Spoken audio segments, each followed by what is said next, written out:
Hi all, welcome to ASNB academy. എൻ്റെ പേര് ജിജി. അപ്പൊ RRB ഗ്രൂപ്പ് ഡേക്ക് അപ്ലൈ ചെയ്യേണ്ട ലാസ്റ്റ് ഡേറ്റ് ഇന്നാണ്. അപ്പൊ ഇന്നലെ നമ്മൾ ഓർമ്മിച്ചിട്ടുണ്ടായിരുന്നു വന്നിട്ട് നാളെയാണ് ഈ ലാസ്റ്റ് ഡേറ്റ് എന്ന് പറയുന്നത്. ഇനിയിപ്പോ നാളെയാണെന്ന് പറയാനില്ല. RRB ഗ്രൂപ്പ് ഡിയുടെ ലാസ്റ്റ് ഡേറ്റ് ഇന്നത്തോട് കൂടി കഴിയാണ്. ഇന്ന് രാത്രി 11:58 വരെ, 58:59 വരെ. ഓക്കെ, 12 മണിക്കകം എന്തായിരുന്നു നിങ്ങൾ അപ്ലൈ ചെയ്യണം കേട്ടോ. അപ്പോ ആരും മറക്കരുത്. ഇനി അപ്ലൈ ചെയ്യാൻ ഇനി എന്തെങ്കിലും നിങ്ങൾക്ക് കൺസേൺ ഉണ്ടെങ്കിൽ താഴെ കമന്റ് ചെയ്യാം. സൈറ്റ് ലോഡ് ആവാൻ ചിലപ്പോൾ ഇഷ്യൂ ഉണ്ടാവും ചില ആൾക്കാർക്ക്, പക്ഷെ സാരമില്ല. ഒത്തിരി പേര് ലാസ്റ്റ് മിനിറ്റ് കുത്തിയിരുന്ന് അപ്ലൈ ചെയ്യുന്നുണ്ടാവും. അതുകൊണ്ടാണ് ചിലപ്പോൾ സ്മൂത്ത് ആയിട്ട് എല്ലാവരും നേരത്തെ അപ്ലൈ ചെയ്ത് കഴിഞ്ഞിട്ടുണ്ടെങ്കിൽ സ്മൂത്ത് ആയിട്ട് പോവും. ആധാർ കാർഡിന് എന്തെങ്കിലുമൊക്കെ ഇഷ്യൂ ഉണ്ടോ ഒന്നും നമുക്കറിയില്ല. രാവിലെ തന്നെ അപ്ലൈ ചെയ്യാൻ നോക്കുക. എന്തെങ്കിലും ഇഷ്യൂ ഉണ്ടെങ്കിൽ പെട്ടെന്ന് തന്നെ അത് സോൾവ് ചെയ്യുക. അപ്പൊ ആധാർ കാർഡിൽ മൊബൈൽ നമ്പറിൽ OTP വരുന്നില്ല എന്നൊക്കെ പറഞ്ഞ് കുറെ കൺസേൺ ഉണ്ട്. കുറെ പേർക്ക് 2-3 പ്രാവശ്യം റിഫ്രഷ് ചെയ്ത് കഴിയുമ്പോൾ വരാറുമുണ്ട്. അപ്പൊ അതുകൊണ്ട് നിങ്ങൾ ദയവ് ചെയ്ത് അത് കൃത്യമായിട്ട് രാവിലെ തന്നെ ചെയ്യുക. രാത്രിക്ക് വേണ്ടി മാറ്റി വെക്കരുത്. കാരണം പ്രത്യേകിച്ച് നമ്മൾ നോക്കിക്കഴിഞ്ഞാല് 36 വയസ്സൊക്കെയാണ് നിങ്ങൾക്ക് എന്നുണ്ടെങ്കിൽ ഉറപ്പായിട്ടും ചെയ്യുക. കാരണം നമുക്ക് സാധാരണ RRB ഗ്രൂപ്പ് ഡിക്ക് 18 വയസ്സ് മുതൽ 33 വയസ്സ് വരെയാണ് ജനറൽ കാറ്റഗറിയുടെ ഏജ് ലിമിറ്റ്. OBC വരുമ്പോ സമയത്ത് എത്രയായിരുന്നു? 35 വരെയാണ്. SC STക്ക് എന്തായിരുന്നു? 37 വരെ. പക്ഷെ കൊറോണ കാരണം ഒരുപാട് പേരുടെ ലാസ്റ്റ് ചാൻസ് കഴിഞ്ഞത് കാരണം ജനറലിന് 36ഉം OBCക്ക് 39ഉം SC STക്ക് 41 വയസ്സായിട്ട് നമുക്കൊരു മേഴ്സി ചാൻസ് പോലെ തന്നിരിക്കുകയാണ്. അവരൊന്നും ഒരിക്കലും മിസ് ചെയ്യരുത്.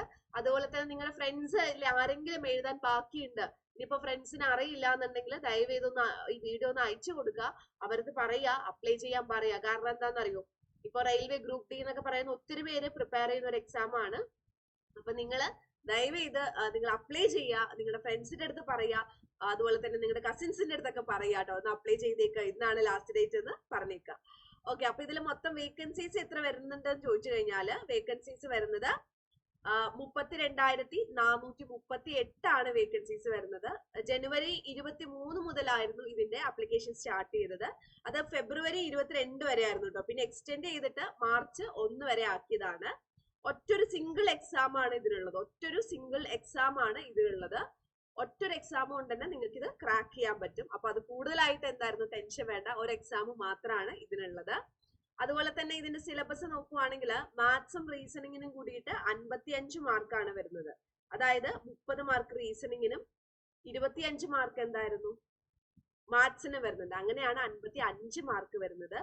ഇനി ഇതിന്റെ നമ്മൾ നോക്കിക്കഴിഞ്ഞു എന്ന് വെച്ചാൽ വേറെ ഏതെങ്കിലും ജനറൽ സയൻസ് നമ്മൾ നോക്കിക്കഴിഞ്ഞു എന്ന് വെച്ചാൽ 25 മാർക്കാണ് വരുന്നത് കേട്ടോ. അപ്പൊ നിങ്ങൾ മാത്സും റീസണിങ്ങിലും കോൺസെൻട്രേറ്റ് ചെയ്യുക കൂടുതൽ. അത് കഴിഞ്ഞിട്ട് ജനറൽ സയൻസിന് കോൺസെൻട്രേറ്റ് ചെയ്യുക.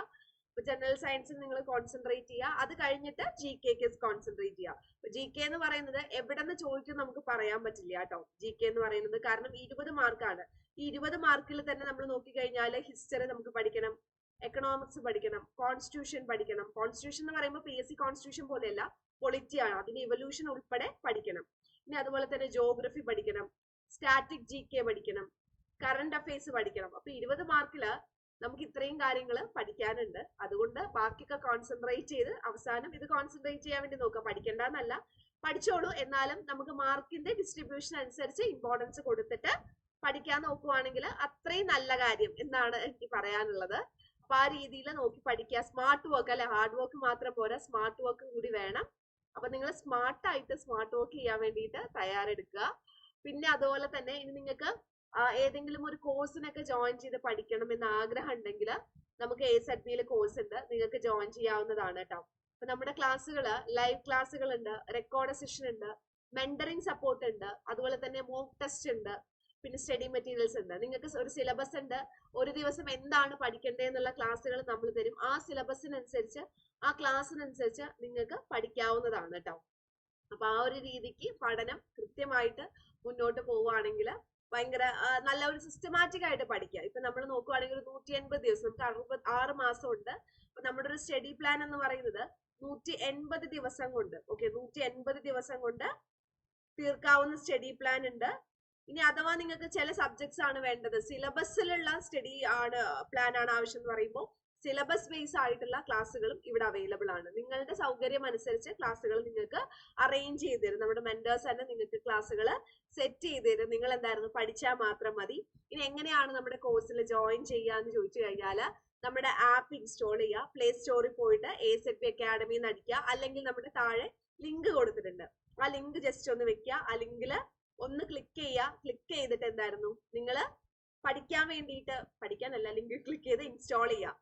ഇൻസ്റ്റാൾ ചെയ്തതിന് ശേഷം ഓൾ കാറ്റഗറി ഉണ്ടല്ലോ, അതൊന്ന് സെലക്ട് ചെയ്യുക.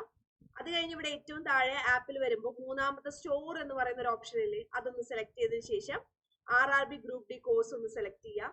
എന്നിട്ട് അത് അവിടെ ബൈ നൗ കൊടുക്കുന്നില്ല, ഇപ്പൊ തന്നെ ബൈ നൗ കൊടുക്കരുത്. കാരണം ഇവിടെ 1860 ആണ്. അപ്പൊ നമുക്ക് 1490 ആക്കണ്ടേ. ഏറ്റവും താഴേക്ക് വന്ന ഏറ്റവും താഴെ റീഡ് മോർ എന്ന് പറയുന്ന ഒരു ഓപ്ഷൻ ഉണ്ട്, റീഡ് മോർ.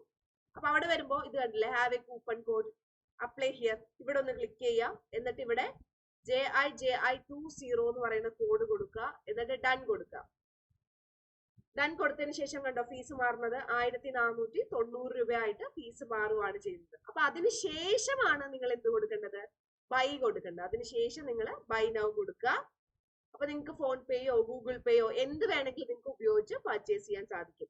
ഇനി അതല്ല, നിങ്ങൾക്ക് ഒരാൾ ആരെങ്കിലും ഹെൽപ്പ് ചെയ്യാൻ പെട്ടെന്ന് ഈസി ആയിട്ട് പർച്ചേസ് ചെയ്യണം തോന്നി കഴിഞ്ഞു എന്ന് വെച്ചാൽ അതെ ഈ നമ്പർ കണ്ടില്ലേ, 926165106769.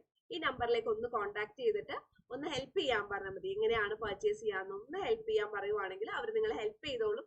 അപ്പൊ ഉറപ്പായിട്ടും എന്തായിരുന്നു നിങ്ങൾക്ക് പർച്ചേസ് ചെയ്യാൻ പറ്റും. അപ്പൊ ഈ ഒരു രീതിയിൽ നിങ്ങൾ പർച്ചേസ് ചെയ്യുക, നിങ്ങൾ പഠിക്കുക. കാരണം അവസരങ്ങൾ എന്ന് പറയുന്നത് എപ്പോഴും വരില്ല അല്ലെ. അത് നമുക്കൊരു ഏജ് കഴിഞ്ഞാൽ പിന്നെ ഈ ഒരു എക്സാമുകളൊന്നും എഴുതാൻ പറ്റില്ല. നമുക്ക് എത്ര ആഗ്രഹിച്ചാലും എക്സാം എഴുതാൻ പറ്റില്ല. ആ സമയത്ത് അല്ലെങ്കിൽ ഒരു 10 വർഷം കഴിഞ്ഞിട്ട് നമ്മൾ വിചാരിക്കുവാണ് എനിക്ക് ഇനി ഒരു അവസരം കിട്ടിയിരുന്നെങ്കിൽ, ഇനി എനിക്കൊരു എക്സാം എഴുതാൻ പറ്റിയിരുന്നെങ്കിൽ നല്ലതായിരുന്നല്ലോ എന്ന് ചിന്തിക്കുകയാണെങ്കിൽ കുറച്ച് ബുദ്ധിമുട്ടായിരിക്കും. അപ്പൊ നമ്മൾ എന്തായിരുന്നു ആ ഒരു രീതിയിൽ അത്രയും ബുദ്ധിമുട്ടി നമ്മൾ ചിന്തിക്കേണ്ട കാര്യമൊന്നുമില്ല. അപ്പോ ഇപ്പൊ തന്നെ നന്നായിട്ട് പ്രിപ്പയർ ചെയ്യുക. ഇതാണ് നമ്മുടെ ഏറ്റവും നല്ല സമയം എന്ന് ആലോചിക്കുക. നിങ്ങൾ ചെറിയൊരു ഫീസ് മാത്രമേ വരുന്നുള്ളൂ. നിങ്ങൾക്ക് ക്ലാസ്സിൽ ജോയിൻ ചെയ്ത് സിസ്റ്റമാറ്റിക് ആയിട്ട് പഠിക്കണമെങ്കിൽ എത്രയും നേരത്തെ ആ ഡിസിഷൻ എടുക്കുക, അതാണ് ഏറ്റവും നല്ലത്. അപ്പൊ വീണ്ടും അടുത്തൊരു സെഷനിൽ കാണാം. ബൈ.